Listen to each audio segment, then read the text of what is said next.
Morning all, join me today picking up at my local auction, and I'm trying to find a Kia Picanto that I have bought.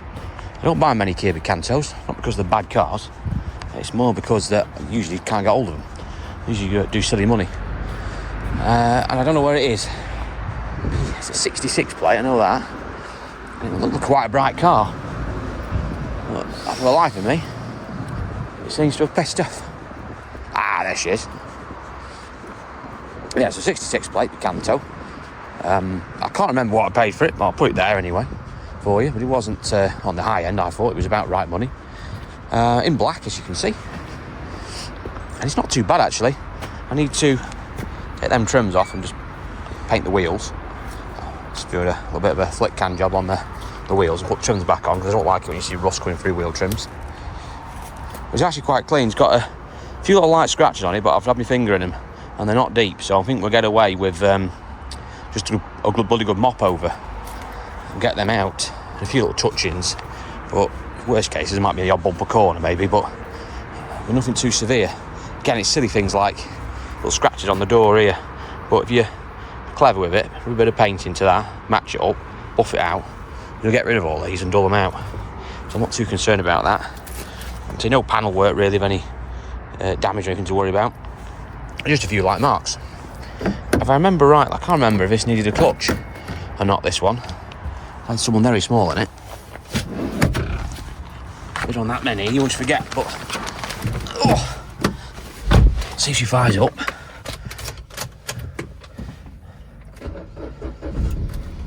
Oh yes.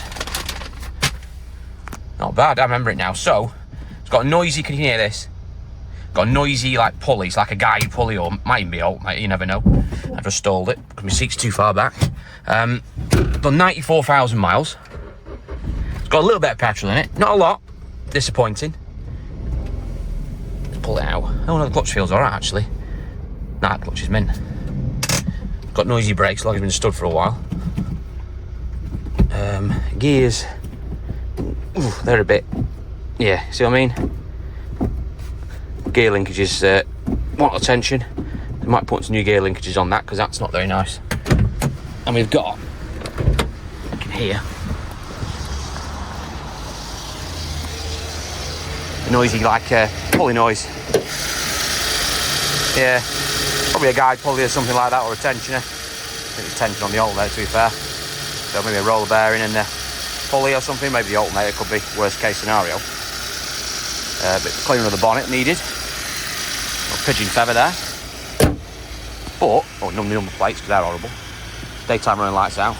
It ain't bad. It just wants a bit of love and attention. Ideal motor trader car, that. Spend a bit of money on it. A bit of love. A bit of a buff up. A bit of mechanicals. A bit of TLC. And you've got yourself a decent car. Retail on it, I think retail roughly was about $4,500, I remember rightly. Somewhere around there. And I've had a few of these newer shape Picantos, and they do alright, people like them. And it's 66 plate, which means she's cheap road tax.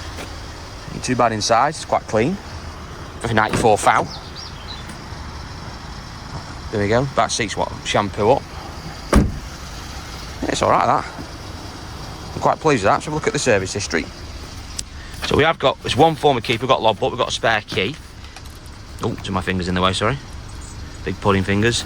And we've got 4 stamps, 5, 6 stamps up to 60 foul. And then there's some loose invoicing in there as well.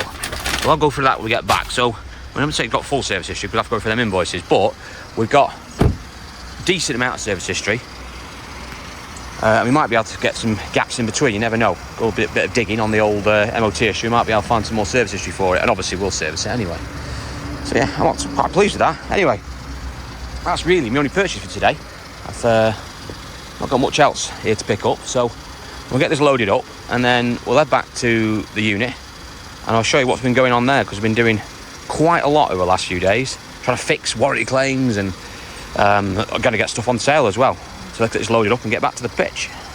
Right, back at the pitch and welcome back to Chaos. We'll show you around.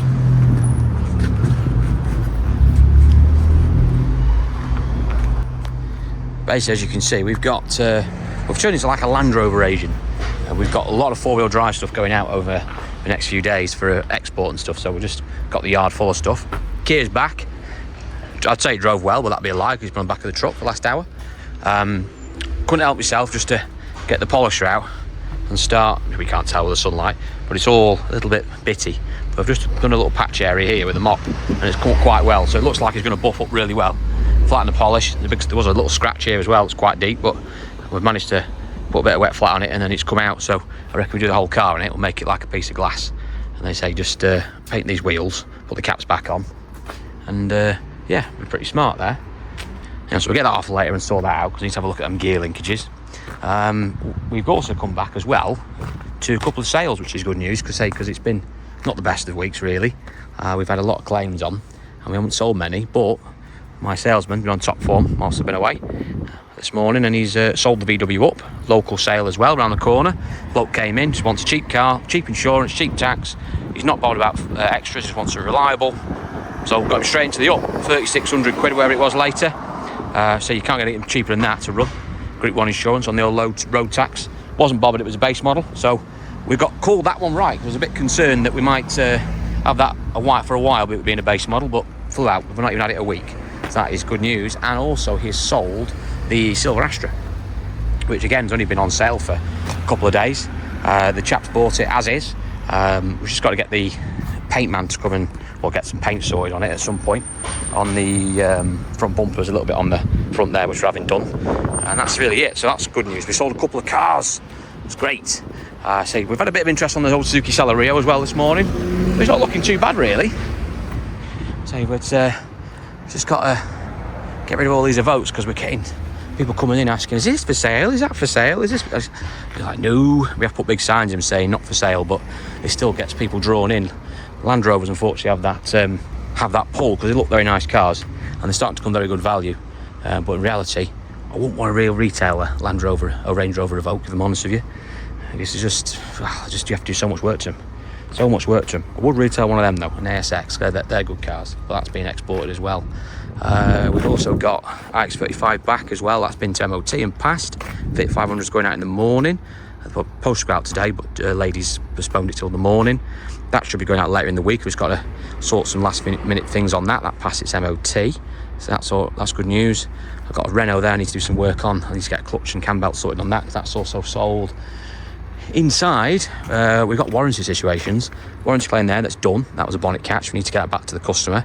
We've got a C-Max in the air now, which we had to go to the deep Wales to pick up.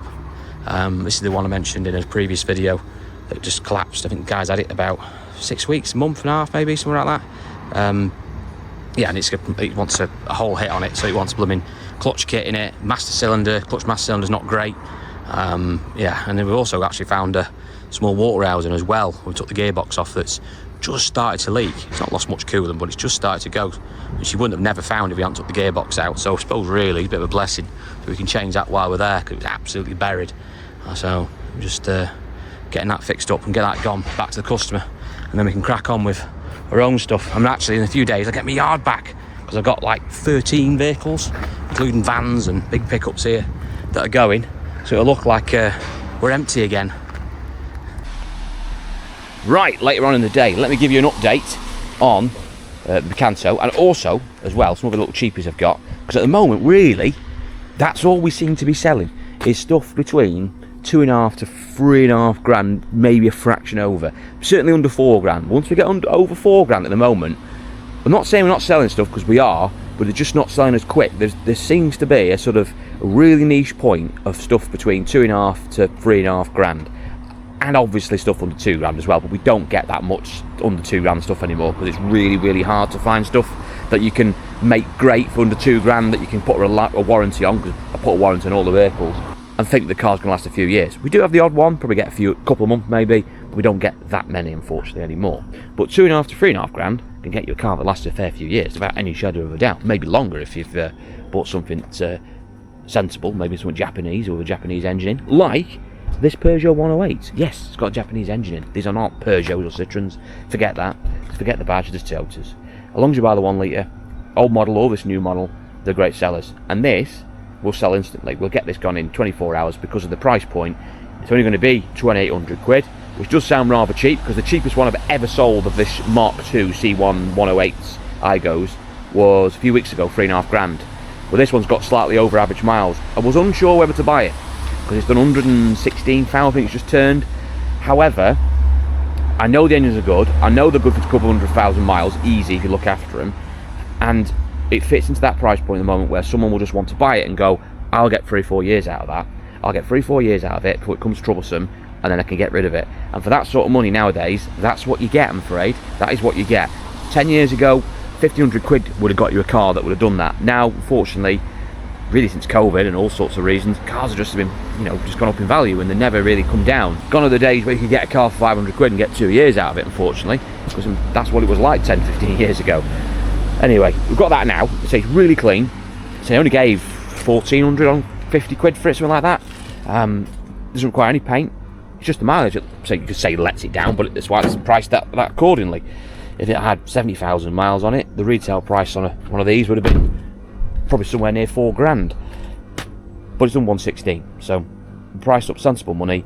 And it's in that sort of ream of where we get some of the older shape Igos, like 11, 12 plates, 13 plates. So you can have a toss up between you buy an average 80, 90,000 mile version of one of those, or you can buy the newer shape with a bit more miles on. I mean, effectively the same engine and the same car, just a bit more modern in size. It's a little bit nicer to drive, a little bit more, but definitely more modern. Definitely more modern. They drive very similar to the VW Up. Very, very similar, and they look very similar actually, and they've got that same sort of appearance. Which one's better? I think the engines are better slightly in the 108s and the Igos, the 1 litre than the Up, but only fractionally, because they've got a little bit, they can be a bit chattery, the VW Ups. Qualities of plastics and stuff, honestly there isn't much in it. There really isn't much in it. They're very, very similar cars. But the VW Ups, with the exception of that one, which is a base model, because they're really cheap, the base models, but the standard models with all the bits and bobs on that you probably would want, like this would have, like a tablet and stuff like that, they're a lot more money. I think that was only like 3,600 quid. Cheapest one we've ever sold. They're usually like 4 grand, 4.5 grand territory. But that's because that's got like wind me down windows and all sorts of archaic things on it. But anyway, moving on. Kia Picanto, another cheapie. This again will be probably 3,600 quid mark. We'll sell this probably in a few days, because the way the market is at the moment with that sort of small stuff. 20 quid road tax on a 66 plate, which is good, so we're not paying the higher tax on the 17s. Just done the wheels, so just literally just given them a big quick paint job just to get rid of that horrible rust that was on it. Just knocked it off, buzzed it, treated it, showed the black paint on it. Put the guns back on, put a water pump on it, got rid of the noise, which is good news. And I did start to buff it in places along here, but it started to piss down, so I had to abandon that. So we'll come back to that tomorrow. But it's actually quite a clean car. The only thing I've got to have a look at is the linkages. It drives fine, just the linkages are a little bit shit. We'll order a set of them up, we'll get them on and buff it up and get it on sale in the next few days. And like I said, stuff like that and that at the moment is what I've got to focus on, because that's the cheap stuff that is selling. Whereas we're getting things like the 17 plate one over there, which is about 4.5 grand with dead low miles on, which if you had the money difference, that's going to last a lot longer than this, because it's got obviously less than half the miles and it's a couple of years newer, so you probably get more value for money out of that long term. But people don't want to stretch that far at the moment. They don't want to necessarily go and buy a 4.5 grand car. They want to buy something that they might last them for a few years, because 4.5 grand's a lot of money for a car now, and it's just it's just another step up the ladder, isn't it? And do you want to pay that much for stuff? And I don't think people really want to spend 2,800 quid, 3 grand on a 10-year-old car, compared to what we were doing 10 years ago. 10 years ago, 3 grand, my word, would have got you an amazing car from a pitch for the value for money you'd have got. It's very difficult these days to try and make that money stretch a bit. Right, I'm going to wrap it up there, chaps. I thought I'd just do a very quick film today just to show you just 1 or 2 bits that we've got in general, just sort of stuff that I'm focusing on at the moment, what I'm buying, what the market's sort of asking for, if you like. It is particularly difficult to buy these vehicles at the moment. I've been struck quite lucky there with a couple of those, but I'd say for every 2 or 3 to buy at the moment of the auctions, we probably lose 5 or 6 others that we're bidding on, so it is very, very hard to get this stock in. But at the moment we are just about managing it. It's certainly not an issue of selling the 2.5 to 3.5 grand stuff, it's the issue of acquiring decent stuff, or stuff that we can make decent. That's the sort of fight we're having at the moment. So I think over the next few weeks, particularly it's a bit slow at the moment. I'm not saying it's dead, it isn't dead, but but in general I think the trade would suggest that most people I speak to anyway, that it's not great, it's not brilliant, we're not on fire for September. So I've just got to play my cards right and just effectively just focus on the stuff we know we can shift quickly and not overstock ourselves with, particularly in my case, 4 or 5 grand stuff that might sit around here for a month or 6 weeks, when we can get rid of the stuff, or if we can assume we can find it, in literally a few days in most cases, for that sort of golden 2.5 grand to 3,800 quid maybe sort of territory, where I say it just seems to be just in the right sort of area. But anyway, I'm going to leave it there now. I'm going to crack on with some other stuff. Leave you all to it. Thank you for watching this one. Please like and subscribe if you haven't already done so. Update video coming in 48 hours. We'll go around the pitch. We'll have a proper chat. And of course another auction video landing in the next few days as well. So make sure you check that one out. Thanks again, and I'll see you all in the next one.